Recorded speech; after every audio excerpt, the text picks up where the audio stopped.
tempo, me afastei de Deus sem saber. Porque por ser de igreja, ter uma mãe que é professora de religião, catequista, eu já tinha um pouco de noção. Mas eu não tinha tanta noção, né, que era um pecado mortal, que podia me levar à condenação do inferno. E viciado, escravo desse pecado, você começa a olhar todas as mulheres com um olhar malicioso, como objeto, instrumento do seu prazer, da sua satisfação, porque a tentação do diabo é assim, para esse pecado, por exemplo: você não está matando, não está roubando, não está fazendo mal para ninguém, você está pecando sozinho, né? Que mal tem isso? O mal que tem de desobedecer o mandamento de Deus de viver a castidade. Você, como diz São Paulo, o impuro é o único que peca contra não somente os outros, contra Deus somente, mas contra o seu próprio corpo. O seu corpo fica escravo da malícia e você não vai mais conseguir, quer dizer, vai conseguir com duras penas ter um olhar puro, ter um convívio puro com as mulheres. O que acontece? Você destrói a você mesmo e a sua capacidade de se relacionar com os outros de uma maneira saudável. E por isso que o marido não aguenta só uma esposa, por isso que dura tanto pouco tempo, um dos motivos, né, graves para isso, tantos casamentos durando tão pouco tempo, porque já se destrói a afetividade, a sexualidade antes. E durante esses anos, 5 anos, fui escravo disso, cada vez mais clareando, Deus mostrando que eu estava no caminho errado, eu tentando deixar e não conseguia, né? Um vício é uma coisa que te aprisiona. Uma vez, eu peguei a revista, e quando eu fui olhar, para olhar o que não devia, né? Uma revista qualquer, aí eu achei o Papa João Paulo II falando, na revista, dizendo assim: o Papa João Paulo II diz que o pecado da masturbação é um pecado grave, um pecado mortal, assim como o pecado da fornicação, que é o sexo antes do casamento. Porque eu sabia que o pecado, minha mãe dizia: olha, eu casei virgem, meus filhos vão casar virgem, como Deus manda. Tá bom, eu tinha isso no meu coração, mas para mim a masturbação era um pecadinho, né? É pecado, mas é um pecadinho. É quando João Paulo II disse que era igual, eu fiquei assustado. A partir daí a luta ficou mais intensa, e quando eu participei de um encontro de jovens, trabalhei no encontro de jovens, eu estava nesse pecado, e na hora de comungar eu já tinha consciência que eu não podia comungar. Deus me mostrou com clareza que era um pecado grave, mas eu estava com tanto desejo de comungar. E aqueles jovens, no final daquele encontro, no final de encontro de jovens, você está todo mundo empolgado, cheio de fervor no coração. Eu queria muito comungar, e eu disse para Deus: Senhor, eu não tenho certeza se eu posso ou se eu não posso comungar. Por favor, me dá um sinal. Se eu não puder comungar, me dá um sinal, que aí eu saio da fila da comunhão. E eu pedi de todo o coração a Deus, e cantando as músicas de comunhão, e eu lá me coloquei por último na fila da comunhão. Por último, e cantando e louvando, e todos aqueles jovens, né, aquele fervor na Santa Missa. Quando chegou na minha vez, na época eu comungava na mão. Hoje, mesmo antes de vir para o mosteiro, eu descobri que não é a melhor forma, embora a igreja permita.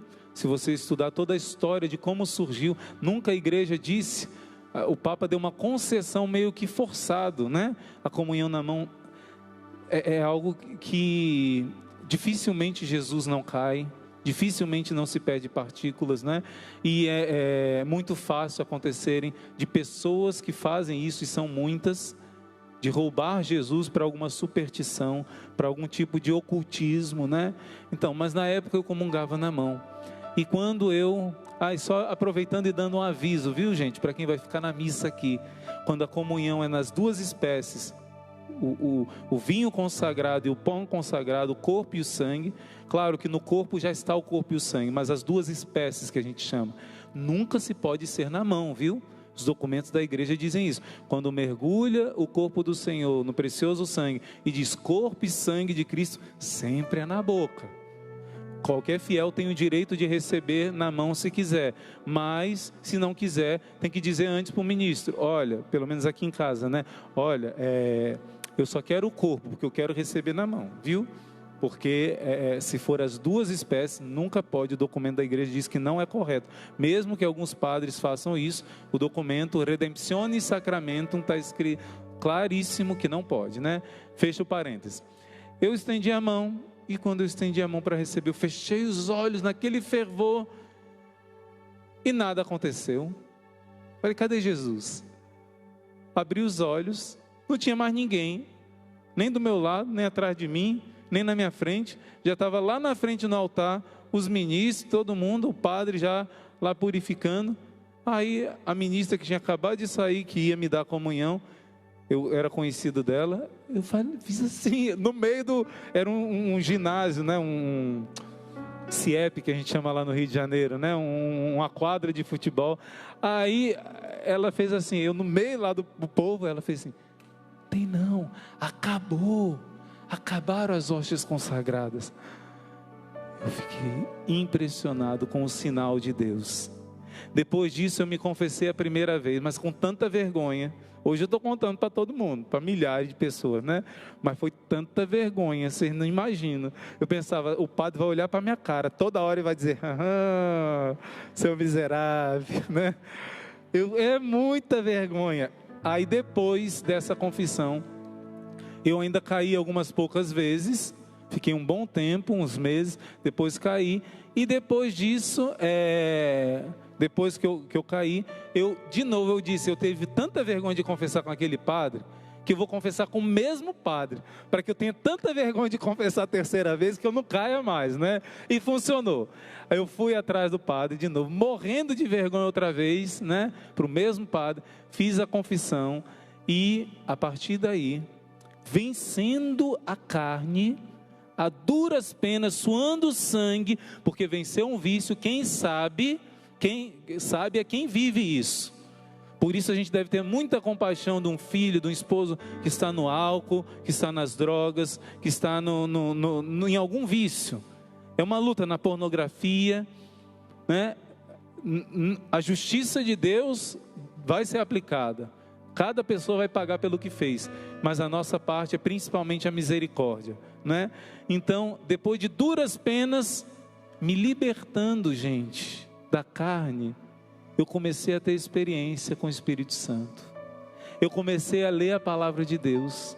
Tudo começou a fluir na minha vida. Minha grande primeira experiência, meu primeiro batismo no Espírito Santo, não foi num grupo de oração carismático, não foi no seminário de vida no Espírito, foi ali no meu quarto, fazendo propósito. Eu disse: eu não quero ser católico só porque os meus pais são católicos, porque se eu nascesse islâmico, eu ia ser islâmico, se eu nascesse hindu, eu ia continuar hindu, se eu nascesse protestante... Não, eu quero seguir a religião por busca de Deus, e não só porque meus pais são católicos. E eu comecei a ler a Bíblia. Eu lembro que naquele dia, eu pedi ao Espírito Santo. Eu disse: Espírito Santo, eu não quero entender a Bíblia do meu jeito. Eu quero fazer a tua vontade. Eu não quero seguir meu capricho, eu quero entender do teu jeito. E eu fiz uma oração simples: vinde Espírito Santo, enchei os corações. Mas eu fiz de todo o coração, pedindo que minha vida fosse dele. A partir dali eu comecei a ler no meu quarto, todos os dias, a Sagrada Escritura, o Novo Testamento, na verdade, Mateus, Marcos, Lucas, João. Gente, eu tinha experiência de chorar, de sentir minha alma sendo lavada, como se fosse um segundo batismo. Só existe um batismo, né? Quando a gente fala batismo no Espírito Santo, porque a palavra batismo significa mergulho, significa renovação do nosso batismo, significa fazer jorrar o Espírito que já está em nós. Eu comecei tantas lágrimas, lavando a minha alma, experimentando tanto amor de Deus, que a leitura da palavra de Deus começou a me transformar. O Espírito Santo começou a agir na leitura da palavra de Deus. Por isso que a gente briga tanto aqui. Quem sabe da passagem tal? Aí alguns dizem, né? Quem já leu o Apocalipse? Só alguns dizem. Leia a palavra de Deus. Sem ler a palavra de Deus, você não vai ter uma vida no batismo no Espírito.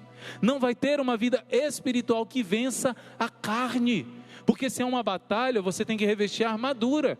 E a Bíblia diz que a armadura é a própria Bíblia, é a palavra, a espada é a palavra de Deus. Você vai para uma guerra e você não leva a espada, você está fadado ao fracasso. Então minha primeira experiência foi com a palavra. Eu anotava, gente, eu escrevia assim, Maria. Aí tudo que falava de Nossa Senhora eu anotava para eu poder defender a minha fé. Eucaristia, aí eu anotava tudo que eu achava. Igreja, por que a igreja católica é a verdadeira? Eu anotava tudo, né? Papa, tudo, Dona Célia. E anotava tudo. E por isso eu comecei a querer buscar a minha fé. E eu disse, nossa, a Eucaristia é verdade. É o corpo e o sangue de Cristo mesmo. Porque a gente ouve por tradição, né? Você vai receber o corpo de Cristo na primeira comunhão. Tá bom. Mas a gente nem tem noção, às vezes, de que é o Deus vivo, o Criador do universo. Está aqui. Ele não está aqui agora, está vazio o sacrário. Mas está aqui em quem recebe.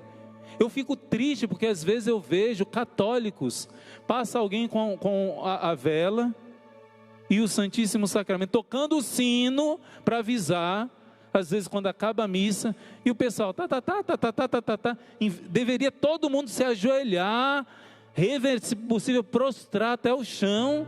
Jesus está passando. Às vezes em outros momentos, o ministro da Eucaristia na rua, um católico deve se inclinar, deve parar um momento, é Deus que está aqui. E sem esse batismo no Espírito Santo, dificilmente você vai ter essa noção mais profunda, esse respeito, esse temor de Deus, a presença de Jesus na Eucaristia.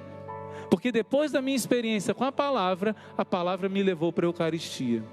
Eu posso dizer para vocês que nenhuma experiência de Deus na minha vida foi maior do que a experiência de receber a Santa Comunhão, quando eu comecei a entender a Santa Missa. Quando o Espírito Santo começou a me fazer entender a Santa Missa, cada missa que eu participava,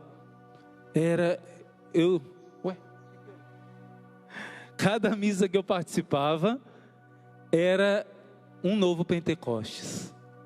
Cada missa que eu participava, eu chorava de tanta alegria, eu me sentia tão amado por Deus, minhas carências, meus vazios, foram tão preenchidos, que eu dizia assim, como que uma pessoa pode sentir tanta alegria e ficar viva? Como é que eu não morro? Como é que eu não explodo? Eu falei, meu Deus, eu não, igual Pedro disse para Jesus, afasta, Senhor, porque eu sou pecador, não mereço. A Santa Missa, o que eu ficava de costa, sentando e levantando, cochilando, dormindo, agora a Santa Missa passou a ser a minha vida, a razão da minha vida, tanto que eu vim para o mosteiro, viver a vida inteira num lugar de adoração perpétua, para viver junto de Jesus na Eucaristia. Passou a ser a razão da minha vida a Eucaristia, porque quando a carne foi esmagada, quando a carne foi vencida, o Espírito teve espaço. Claro que ao mesmo tempo é Ele que nos faz vencer. Você tem que chamar o Espírito Santo para vencer a carne, mas ao mesmo tempo que depois que você vence a carne, claro que a vitória completa sobre a carne é só no céu, né? Mas quando você vence pelo menos os pecados mortais, o Espírito Santo começa a fazer maravilha. A sua missa não vai ser mais a mesma, as suas confissões não vão ser mais as mesmas, a sua leitura da Bíblia não vai ser mais a mesma, o seu jejum vai alcançar milagres. Você não tem noção da diferença que vai fazer a sua vida no Espírito. Você verdadeiramente chegar para a Santa Missa, se preparar bem. Quem reza o rosário antes e depois comunga, que preparação! O Espírito Santo vê a Virgem Maria na sua alma e enche ela na hora da comunhão de maneira especial. Que graça! Que graça! Então, meus irmãos, esse tempo novo que vai vir, que o Espírito Santo vai trazer, esse tempo novo,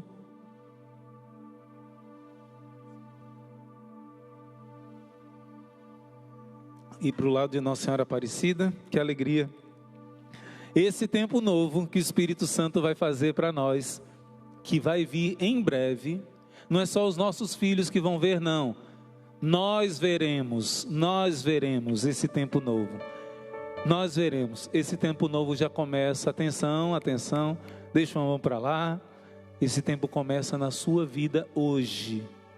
Hoje é o dia de Pentecostes, hoje é o dia do Espírito Santo, Hoje é o dia desse novo na sua vida. Hoje é o dia da sua vitória sobre a carne. Eu dei o meu testemunho de uma luta minha lá em 1993. Eu tive outras, depois outras, depois outras. Qual é a sua luta hoje?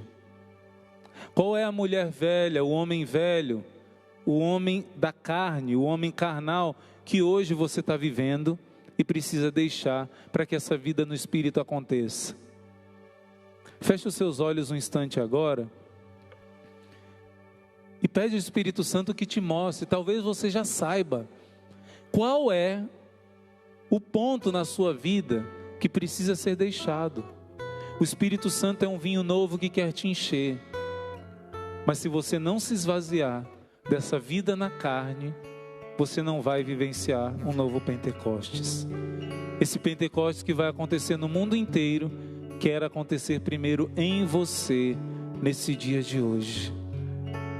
Entrega a Jesus, pede ao Senhor que te mostre qual é o ponto que você precisa se libertar, precisa renunciar, precisa deixar.